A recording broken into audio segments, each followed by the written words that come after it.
Welcome to another Cook Back in Time. Today I'm on the borders of Somerset and Wiltshire at the medieval castle of Farley Hungerford.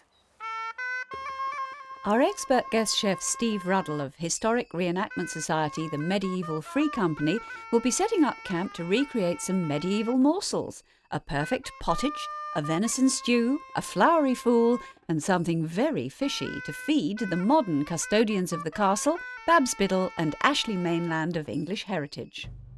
The medieval era began with the successful invasion of England by the second Duke of Normandy in 1066 and lasted until the end of Plantagenet rule some 400 years later. England's new king divided the country amongst his barons, who wasted no time in building a network of state-of-the-art stone castles to suppress the Saxon population. The new rule of Harold's successor brought with it the feudal system, a sort of medieval protection racket that had worked so well in the rest of Europe. The system improved social stability to such an extent that agriculture and the arts blossomed. For the next 200 years, the relative unity of Western Europe under Roman Catholicism led to religious war and a succession of crusades to capture the Holy Lands.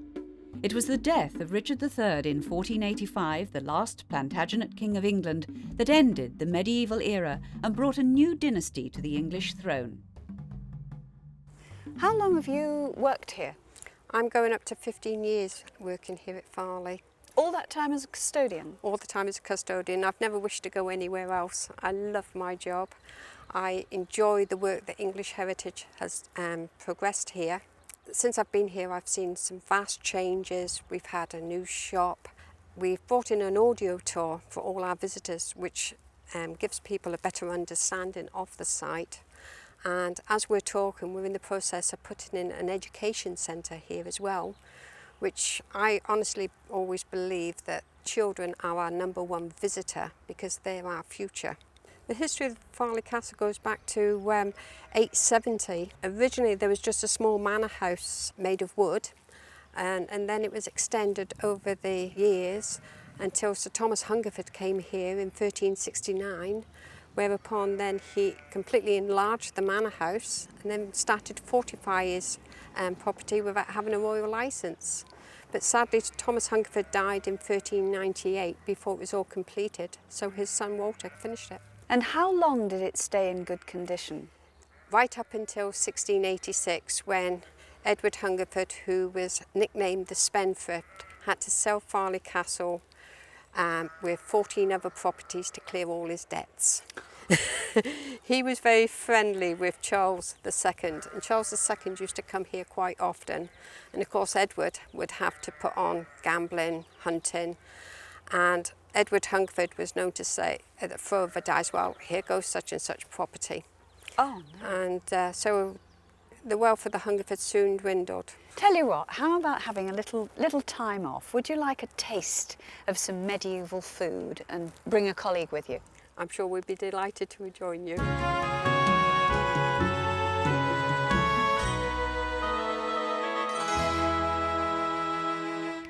Steve, you are a professional cook, I know, but how did you get into medieval cookery?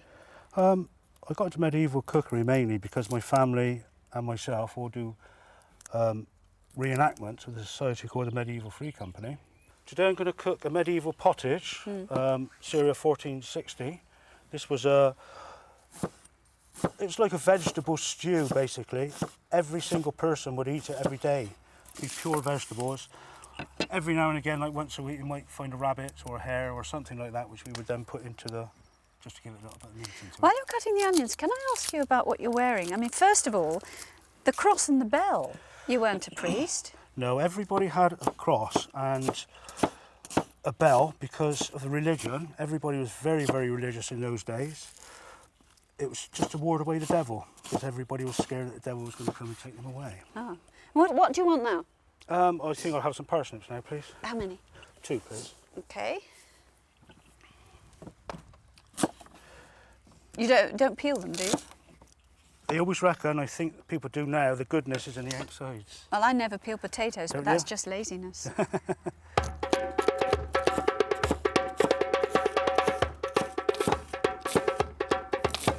So So we've got everything chopped up. Yes. Does it all go in together? Yes. No, we're going to put the butter in, like so. Just let that melt a little bit. Put the onions in. A couple of onions there. Just brown them off very slightly. I think I'll have the leeks next, please. The leeks go in next Right. to cook. Oh, did they suffer from eye problems with all that smoke? Very much so. Very much so. At the end of the day, my eyes are actually streaming. Yeah, mine are too. Give all this a good stir. Let this cook away now for 5 minutes, Uh-huh. and then we'll carry on adding things to the pot then. While we're waiting for this to cook, Jan, I'm just going to talk about our next course. I'm going to do salt cod, and we're going to poach this salt cod. And I'll just move this grill over onto the fire now, just to get some heat into it, to get the water boiling. And I'll talk about the cod. Now, as you can see, hung up on the side of the fire is a piece of cod. Okay, what do you do with that? Just sliced up? This cod, I've prepared one earlier, Oh, yes. which is in the pot. After you've soaked it overnight, what you would do is, see, it's nearly gone back now to its original state. Oh, that looks more like it. So what you would do now, you would just wash it about 3 or 4 times in clear water, just really basically to get rid of the salt. And what I'm going to do, I'm going to poach this, Yes. like any normal fish, just poach this for about 15 minutes. I'm going to turn it over once, Yeah. and What about our pottage? let's take the lid off. Yep, it's doing very nice. So I just got some stock in here. It's a vegetarian stock. Let's put it in. So basically now, all we're doing now is putting all the rest of the vegetables, which we chopped earlier, into the pot.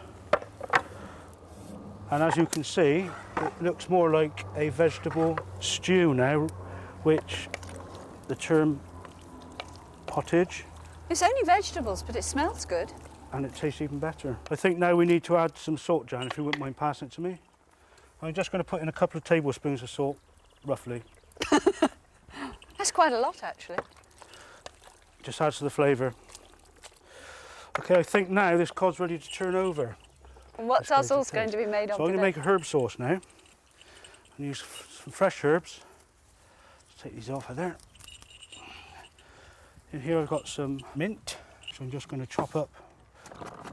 The next thing I'm going to put in now, if you'd like to pick me up some fresh parsley, please. And my very favourite herb here, love it, basil. Yeah, It's quite simple, but I bet it tastes good. it tastes absolutely lovely. It's just different in having a white sauce with your fish. Touch of salt over the top. That helps grind it, doesn't Yeah. it? I need 1 garlic clove in with this.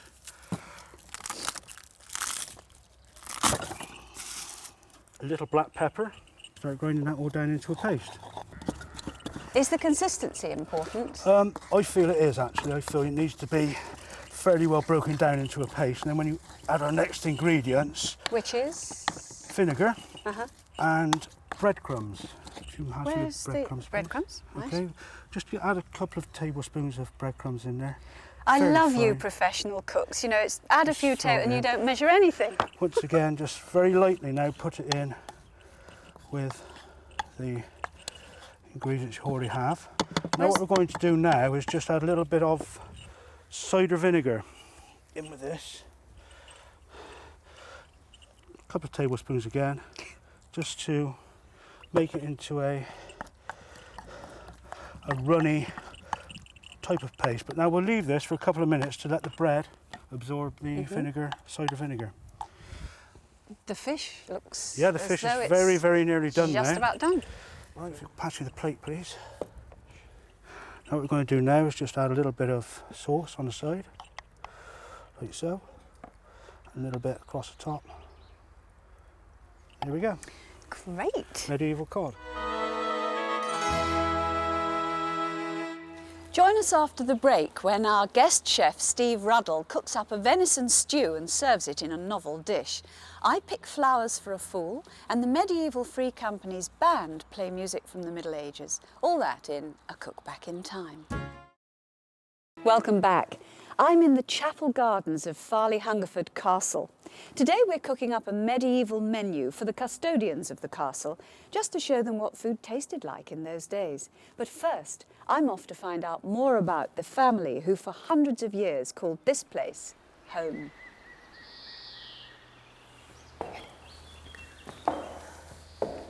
Just here we can actually see the wall painting of St. George. George was found behind a fall of plaster, and he actually dates back to 1440. And in around 1880, the plaster just started to fall away, and this was what was discovered. We keep a very close monitor on him. Certain times our wall painting conservation people come down, and they have to insert this like a glue behind to protect more flaking off. And as you can see, we're doing a close monitoring. The little black square that you see attached to the wall, that actually monitors all the moisture in the wall. And what everybody thinks is a microphone is actually picking up the atmosphere around. So he's under close supervision at all times. Now, this is superb. Oh, now this is the tomb of Edward and Margaret Hungerford. This is one of the finest tombs in the country for the Civil War period. Now, Margaret had this tomb made when Edward died in 1648. She paid £1,100 for this tomb to be made. They did spend, didn't they? They did, but I sometimes wonder why, because he was known as quite an argumentative, cantankerous old goat. Oh, she wanted a nice tomb, yes? Yes, that's what I would say. Hi Jan, welcome back. Is the pottage ready yet? Let's just check, we'll find out. Yep, Oh, I think yes. that's just about done now, look. Very wholesome for you. I'm sure. So now we're on to another main course. That's right, Jan. While we was waiting for the pottage to cook, I've prepared these vegetables here, and we're going to do a venison stew. Uh-huh. So we're going to start now by putting the butter in the pan. Nice knob of butter, as you can see. And then I'm going to put in 2 large onions. So we're just going to sweat these off now. And in the meantime, Yeah. a lovely piece of venison there. Yes. That's a nice piece of haunch.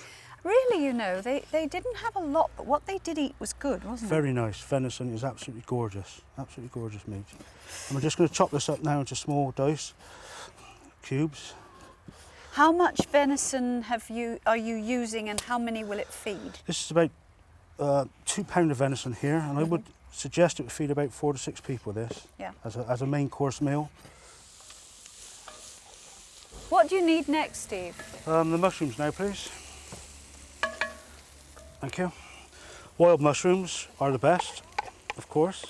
Let's cook these off to a nice slightly browned, and then we'll add the meat. Do you want some salt, or do you add it afterwards? I'll put that in right at the very end, Okay. just for tasting. This is going to be about 5 minutes now until this is got to a certain cooking stage. Basically, all you're doing is cooking the outside of the meat, sealing it. Which is what we do today, don't we? Exactly. If I was cooking for more people, I'd just use a lot bigger pot, and Yeah. this would seal a lot quicker. The red wine, please. We're going to put about half a pint of red wine into here, as red wine was very, very popular. Was it cheap? It must have been cheap. Very if cheap. The ordinary people Very were. cheap. They used to have a lot of vineyards actually in Oh. England, and then when they started trading in France, Yeah. they the French wine was a lot better. Yes. So they had French wine coming in, and then all the vineyards started to close up in England. What a shame. And I'd like a little bit of cider in here now, Okay. please. Thank you. Just a few splashes of cider. And the all-important ingredient, what they used to use, and that's honey, please. Thank you. Just to sweeten it up a little bit, because the red wine is fairly sharp. And 2 nice big dollops of honey. Oh, I thought I was going to lick the spoon there. There you go. Right. We can now add the carrots, please. And the celery. I'd forgotten about that. Can I eat the leaf? No, I won't.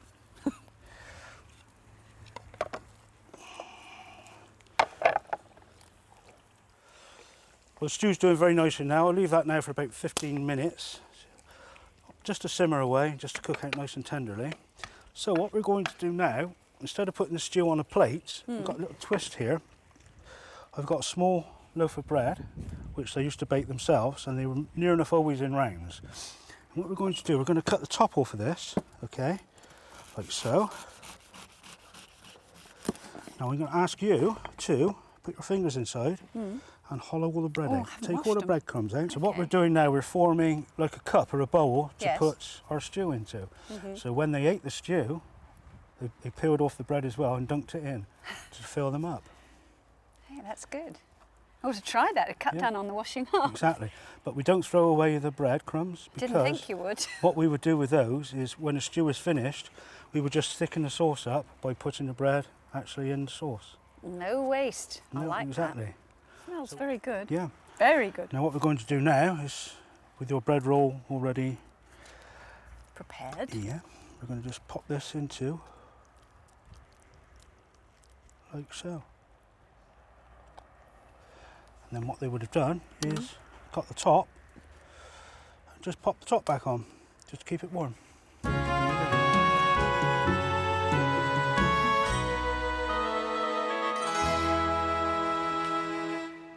For the last recipe, I went in search of elderflowers with some key members of the medieval Free Company, who happened to be Steve's wife Helen and children Louise, Christopher and Nicholas. Helen, or Nellie to give you your medieval name, while the men were doing the cooking, I know the women did this sort of thing, but what else did they do?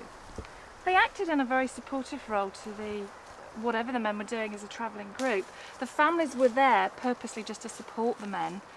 And through the support, it would either be making herbal remedies for if they were injured in battle, and anything that was needed within the group to keep themselves ticking over. So they were used as crafts women to make things that could be sold to raise money, to buy food or whatever was needed. So they were totally self-sufficient? Yes. It was a sort of travelling people, yes, but like a big community. A complete community, and everybody worked to keep the community going. So you formed a group playing medieval music? We did, yes. We call ourselves Tangleweed. And what are the instruments? I play a shawm. It's a reed-like instrument that sounds very Arabic. Yes. And Christopher? I play a sort of drum which just basically gives a steady beat to the music. Do you play anything, Nicholas? Yes, I play the percussion, like the tambourine and the bells and stuff. It's really fun. Great. I can't wait to listen.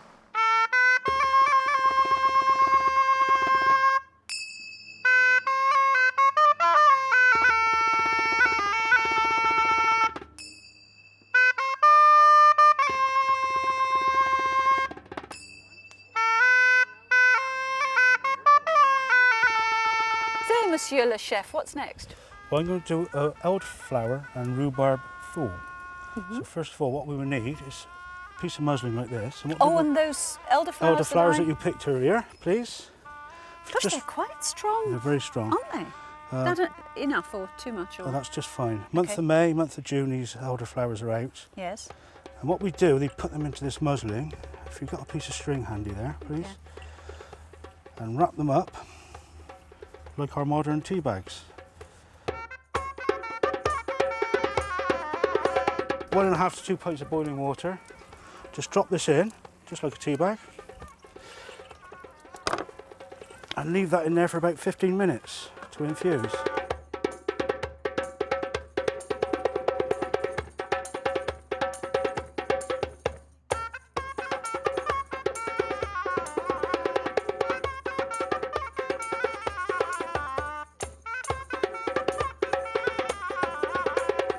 You've got the rhubarb already cut. Yeah.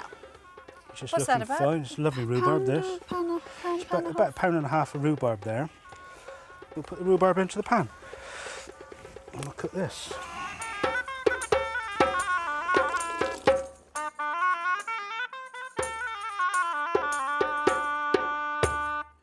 Well, that's fine, I think. Yeah, that's perfect. What we'll do now, we'll take this off to cool down. And when it's cool, we can then add the cream to it. Okay.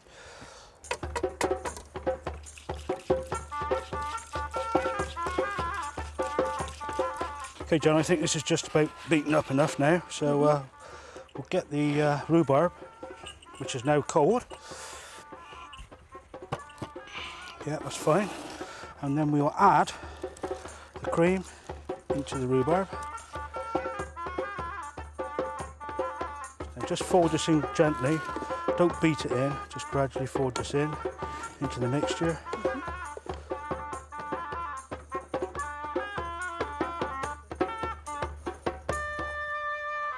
Like so. Rhubarb full. Well, all the hard work's done and it's time for Ashley and Babs to take their taste buds back to the 15th century. Oh, thank you. Thank you. Well, that's the pottage, and as a vegetarian, you can eat that because I can assure you it was vegetable stock. Okay. All right. Babs, have you had the food often before?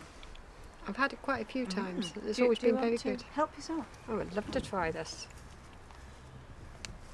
That's very nice. I mean, yeah. it's a stew, Very- isn't it? Lots of herbs and things in it. It tastes really, Yeah. really Oh, it's tasty. lovely. Yeah. This is This cod. is- Oh, I've just been told what your medieval name is, Oh, yeah. Stampy. Stumpy, that's right. Thank you very much. That's not fair. He's quite a tall, well-built guy.